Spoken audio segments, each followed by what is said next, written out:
그리고 그들은 스스로를 승천한 영적 대사들이라고 하였습니다. 그들은 나의 삶을 통째로 바꿔놓았습니다.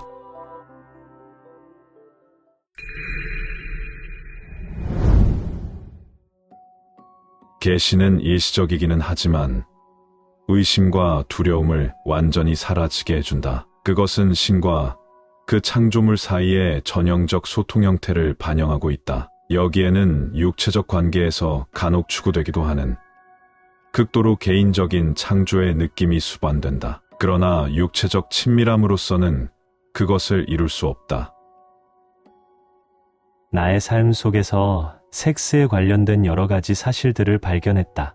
그 중에서 가장 흥미로운 3가지는 다음과 같다.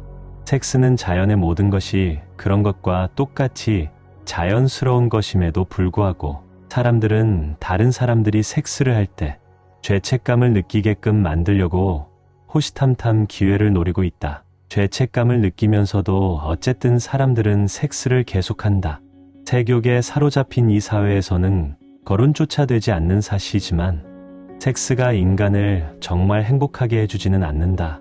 나는 음악가라서 눈에 띌 정도로 잦은 성행위에 몰두하는 사람들을 꽤 많이 만났지만 그래도 그들은 불행했다. 섹스는 매우 덧없는 경험이다.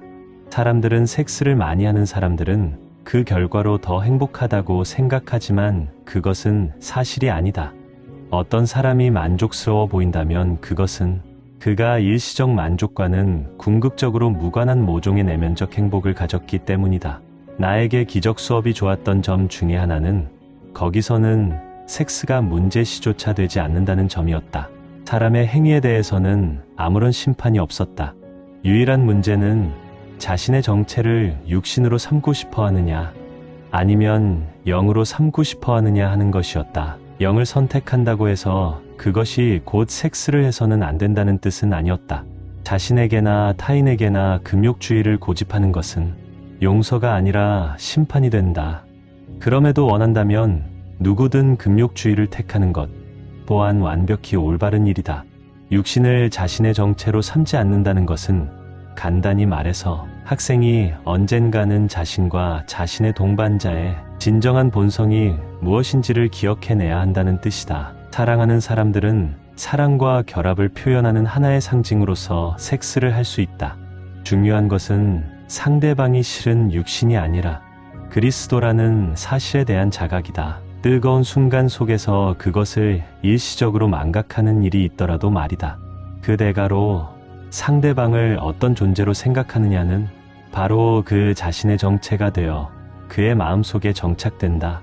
기적 수업의 강력한 혜택은 그것이 단지 말로서만 우리는 육신이 아니라고 우격다짐하는 것이 아니라 그 너머에 그리고 더 좋은 무엇을 체험할 수 있는 수단을 실제로 제공해준다는 점이다. 그것이 실제로 얼마나 멋지게 느껴질 수 있는지에 대해서는 대부분의 사람들이 까맣게 모르고 있다. 기적 수업의 주요 목표는 학생을 진정한 본성으로 인도하여 그에 상응하는 이 세상의 것이 아닌 체험으로 이끄는 것이다. 역설적이게도 지적인 과정의 결과로 오는 지적인 것이 아닌 이 체험들은 사실은 이 세상에 대한 성령의 영구적 응답을 예고하는 전조다. 대부분의 사람들은 세상을 포기하기를 주저할 것이다. 하지만 그들이 과연 그 대안의 분명한 맛을 보고 나서도 그토록 주저할까? 진정한 영적 체험을 맛본다면, 그들은 그 엄청난 가능성에 비한다면 이 물질 세계는 잔인한 농담과도 같다는 것을 깨달으리라. 섹스를 포함해서 모든 경험은 특정한 정신적 상태다. 환영은 그것이 육신 속에서 일어난다고 우기더라도 말이다. 나는 인도와 티베트 사이의 국경지대에서 자란 두 불교 비구의 강연을 들으러 보스턴의 한 교회를 방문했던 기억이 있다. 강연이 끝난 후 청중에게 질문의 기회가 주어졌다. 질문의 대부분은 사람들이 흔히 묻는 멋진 영적 질문들이었다. 그런데 한 용감한 여인이 일어나서는 스님들에게 어떻게 그토록 오랫동안, 그중 한 사람은 30년 동안 섹스를 안 하고도 견딜 수 있었는지를 물어보았다. 더 오랫동안 금욕 생활을 했고 달라이 라마만큼 영어를 유창하게 하는 비구가 잠시 생각에 잠기더니 이렇게 대답하여 청중을 놀라게 했다. 오르가즘을 항상 느끼며 살다 보면 섹스 같은 건 별로 대수롭지 않게 되죠. 나의 새로운 체험에 비춰보니 나는 이제 이 행복한 비구의 대답이 덧없는 그림자인 이 우주를 포기한다는 난제에 대한 기적 수업의 대답과 같은 것임을 알 수 있었다. 성령이 제공하는 경험은 분리된 것처럼 보이는 각각의 마음에 불안하고 신뢰할 수 없는 경험에 비하면 영구불변한 것이다. 신의 영원한 말씀은 사실이지 가짜인 꿈속에서가 아니고는 덧없는 살덩이가 될 수가 없다. 그러나 살덩이를 진실로 데려갈 수는 있다. 다음의 만남에서는 섹스라는 주제를 이야기하고 싶은 마음에 1999년 4월에 아턴과 퍼사가 나타나기를 기다리면서 거실로 들어설 때마다 나는 행복한 기대에 들떠 있었다. 그러던 중 뉴잉글랜드 사람들이 애국의 날이라 부르는 날 저녁 늦게 나는 고대하던 만남을 가졌다. 게리 잘 지냈나요? 어이, 친구들. 난 흥분해 있어요. 와줘서 고마워요. 우리가 만난 지도 벌써 오랜 시간이 지난 것 같아요.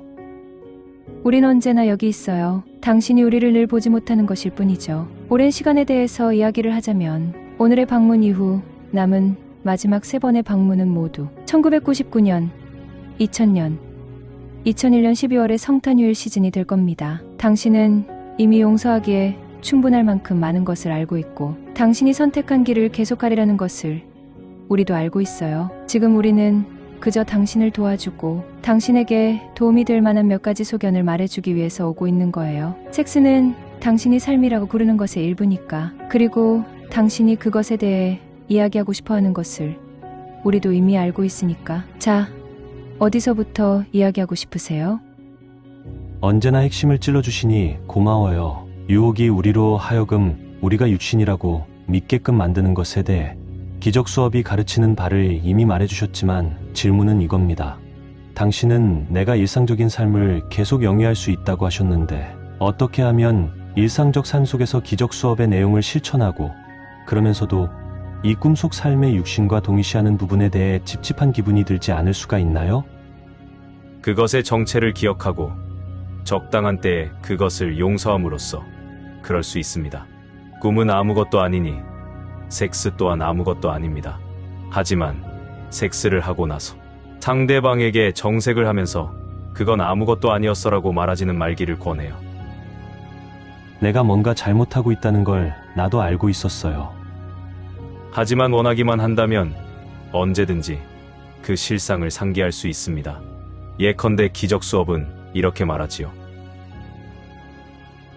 환상은 그릇된 연결을 지어내어 거기서 쾌락을 얻어내려는 하나의 수단이다. 그러나 그릇된 연결을 인식할 수는 있으나 그것을 그대 자신을 제외한 누구에게도 실제가 되게 할 수는 없다. 그대는 자신이 만들어내는 것을 믿는다.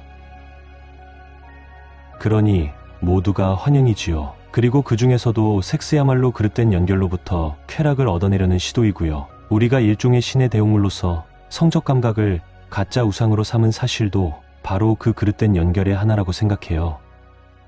맞아요. 기적 수업 중에서 적그리스도라는 제목에서 나오는 이 말을 잘 들어보세요. 여기서 예수는 다양한 종류의 우상에 대해 이야기하는데 물론 섹스도 그 중에 하나로 간주되지요.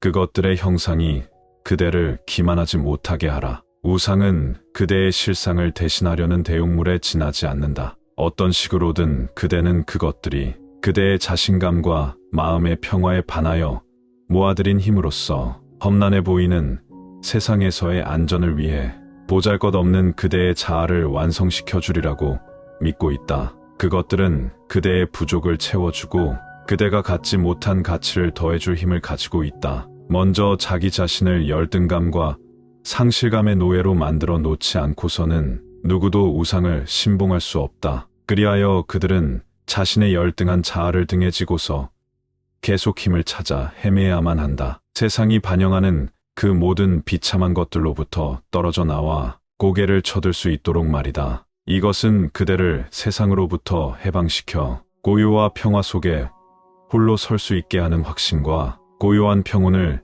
내부로부터 찾지 않은데 대한 벌이다. 두려워 마세요. 사랑하는 형제. 예수도 이렇게 말했지요. 이 기적 수업은 그대가 가진 보잘것없는 것을 빼앗으려 들지 않는다. 초업은 원래 타고났던 것을 되찾을 수 있는 자리로 당신을 데려다 줄 뿐입니다. 그것은 당신이 일궈낼 수 있는 그 어떤 육체적 느낌보다도 훨씬 더 위대합니다. 이전에는 상상도 못했던 일이지만 성령은 실제로 섹스보다도 더 좋은 무엇을 선사해주고 있어요. 사실 섹스는 비교도 안 되지요. 옳은 말이에요. 그러면서도 성령은 당신이 일시적으로 욕망하는 것을 뺏으려 하지도 않아요. 말이 나왔으니 말인데 당신의 욕망인 카레는 오늘 밤 어디 갔나요? 그녀는 친정어머니와 쇼핑을 하러 UMF쇼에 갔어요. 그녀는 오늘 거기서 잘 거예요. 재밌는 얘기가 있어요. 몇 주일 전에 카렌에게 내가 10대 때 성당에 춤추러 갔던 얘기를 해줬지요. 난 이 소녀와 정말 바싹 붙어서 느릿느릿 춤을 추고 있었어요. 그런데 갑자기 어떤 수녀가 달려와서는 우리 사이에 자를 집어넣으면서 이렇게 말했어요. 자, 얘들아, 성령이 끼어들 틈을 좀 만들자꾸나. 난 그게 너무 좋았는데 말이죠. 그래요. 대부분의 종교는 성적 표현을 늘 억압해왔지요. 물론 결혼할 때가 돼서 교회에 나올 육신을 더 많이 생산해낼 수 있을 때까지만요. 사람들에게 무의식을 프로그램되어 있는 욕망을 억누르게 하는 것은 죄를 알지 못하게 하는 것과도 마찬가지예요. 당신은 고등학교 때 다니던 침례교회에 그 스스로 의롭다고 여기던 목사가 기억나나요? 그는 늘 섹스의 사악함에 대해 설교했지요. 한편으로는 여자 신도의 반수에게 추파를 보내면서 말이에요. 아, 맞아요. 우린 그를 축복하고 옷 벗기는 영감탱이라고 불렀지요. 그러니 못 말리게 한창 때인 고등학생 시절에 그와 같은 위선자의 말에 얼마나 귀를 기울일 수 있을까요? 별로지요. 계속 귀를 기울이긴 어렵지요. 그렇죠? 자, 이제 별로 재미없지만 잠시 짚고 넘어가야 할 이야기로 들어가네요. 교회가 정식으로 존재했던 서기 325년부터 1088년쯤까지 초기의 약 750년 동안에는 사제에게 독신 생활을 요구하는 제도 같은 것은 없었습니다. 그러다가 유머와는 담을 쌓고 살던 그레고리 교황이 모든 사제는 독신 생활을 해야 한다고 그 당시 이미 결혼해 있었던 사람들까지도 억지를 부렸지요. 이것은 물론 한 가지 논점을 교묘히 회피하고 있습니다. 그레고리의 결정이 예수와 대체 무슨 상관이 있느냐는 것이지요. 없나요? 물론 없지요. 그래서 지난 900여 년 동안 사제들은 금욕 생활을 해야만 했어요. 일부의 경우엔 그것도 괜찮았지만 나머지 경우에는 그것이 성욕을 발산할 적절한 출구가 있었다면 일어나지 않았을 온갖 종류의 성적 추행이 일어나게 했습니다. 환영의 우주는 긴장과 발산의 장소입니다. 그게 이원성이지요. 당신이 자연이라 부르는 모든 것 속에서 그것을 찾아볼 수 있습니다. 심지어 음악 속에서도 찾아볼 수 있지요. 사람이 온전히 각오가 서기 전까지는 특정 종류의 행동을 못하게 하는 것은 자연스럽지 않습니다. 게다가 대부분의 사제들의 경우에는 그런 것이 필요하지도 않습니다. 규칙이 어떻게 되었든 간에 결코 사제가 되어서는 안 되는 아동학대자들도 물론 있지만요. 이제 기적 수업 덕분에 진장은 용서를 통해 발산될 수 있습니다. 하지만 아주 능숙한 사람이 아닌 한 대부분의 세속적 욕망은 포기를 기대할 수 없습니다. 그것은 진정한 용서를 통해 마음이 성숙해지면서 자연스럽게 일어나는 일이지요. 예수조차도 늘 독신을 지키지는 않았습니다. 그의 생애의 마지막 몇 년간은 섹스를 할 필요가 없었음에도 불구하고 그는 마지막 15년 동안 결혼 생활을 했어요. 그게 진짜예요? 오늘날에는 이런 관념이 이상하게 여겨집니다. 하지만 2000년 전 거기서는 예수 연배의 유대인이 결혼하지 않는 것이 오히려 더 이상한 일이었어요. 교황이 독신주의를 지켜야 한다고 정한 것은 1000년이나 더 지나서였습니다. 단지 당신 내에 왜곡된 역사관 위에 수백 년에 걸쳐 섹스에다 투사해온 죄의식이 더해져서 지금 당신은 예수가 반드시 금욕 생활을 했어야만 한다고 생각하고 있는 것일 뿐입니다. 에이, 다른 사람들은 몰라도 난 전혀 상관하지 않아요. 그럼 다른 사람들도 실상이 어땠는지를 알아야지요. 섹스가 나쁜 것이라는 생각은 결코 신으로부터 온 것도 아니고 예수로부터 온 것도 아닙니다. 섹스를 나쁜 것이라고 생각한다면 음식을 먹는 것도 나쁜 것으로 간주해야 해요. 그건 둘 다 육신의 정상적인 활동입니다. 그에 반하는 그 어떤 생각도 다 완전히 사람들이 날조해낸 것입니다. 무슨 영적인 통찰이 아니란 말이에요. 그렇지만 어떤 사람이 자신의 본성을 표현하는 한 방식으로서 스스로 영감을 느껴서 섹스를 포기한다면 그 또한 완벽히 좋습니다. 맞아요. 나도 최근엔 그런 생각을 해봤어요. 그렇다면 예수는 누구와 결혼했나요? 막달라 마리아였나요? 맞아요. 예수는 막달라 마리아와 결혼했었어요. 오늘날의 많은 사람들은 그녀가 창녀였다고 생각하지만 그건 성경에 그렇게 되어 있기 때문이 아니에요. 성경은 그렇게 말하지 않아요. 성경에는 수많은 창녀가 나오기 때문에 사람들은 막달라 마리아도 창녀였다고 생각하지요. 그녀는 창녀가 아니었어요. 그녀는 제2의 사랑하는 아내였지요. 말이 나왔으니 말이지만 당시의 유대 법에 의하면 죽은 이의 몸에 기름을 바르는 것은 오직 가족만이 할 수 있었어요. 그런데 신약을 보면 동굴 속에 예수의 몸은 이미 없었지만 막달라 마리아는 기름을 바르러 묘 안으로 들어가도록 허락받은 것으로 나오지요. 그게 무슨 뜻이겠어요? 정말 흥미롭네요. 그러니까 간단히 말해서 요점은 사람들이야 온갖 가정을 다 하지만 예수는 종교를 만들어서 사람들로 하여금 육신을 가진 것을 그리고 그것을 사용하고 싶어하는 것을 정죄하게 하려고 온 것이 아니란 말입니다. 그는 용서를 가르쳤고 지금도 용서를 가르치고 있습니다. 사람들에게 육신이 아무런 의미도 없음을 깨우쳐 주려고 그리고 그들을 자신의 진정한 본성이 그리스도로 돌아가게 하기 위해서 말입니다. 그럼 나는 일상적인 삶을 살면서 동시에 용서도 할 수 있겠군요. 그리고 발기도, 부활도 다 할 수 있고요. 그건 맞는 말이에요. 단 동시에는 말고요. 언젠가는 당신도 육신과 영 중에서 하나를 영원히 택해야만 합니다. 육신에 관해서 말하자면 사람의 성적 기호나 혹은 그가 어떤 것에 혹하느냐 하는 것은 전혀 중요한 문제가 아닙니다. 지금 당장은 당신에게 몸의 어떤 부위가 다른 부위보다 더 중요하게 여겨질지 모르지만 사실은 어떤 신체 부위도 다른 부위보다 더 중요하지 않습니다. 어떤 사람도 다른 어떤 사람보다 더 중요하지 않듯이요. 그들은 실제하지 않는다는 점에서 모두가 똑같습니다. 말이 나왔으니까 말이지만 당신이 좋아하는 패티시도 마찬가지입니다. 내가 여자들의 배나 배꼽 같은 데에 혹하는 걸 두고 말하는 건가요?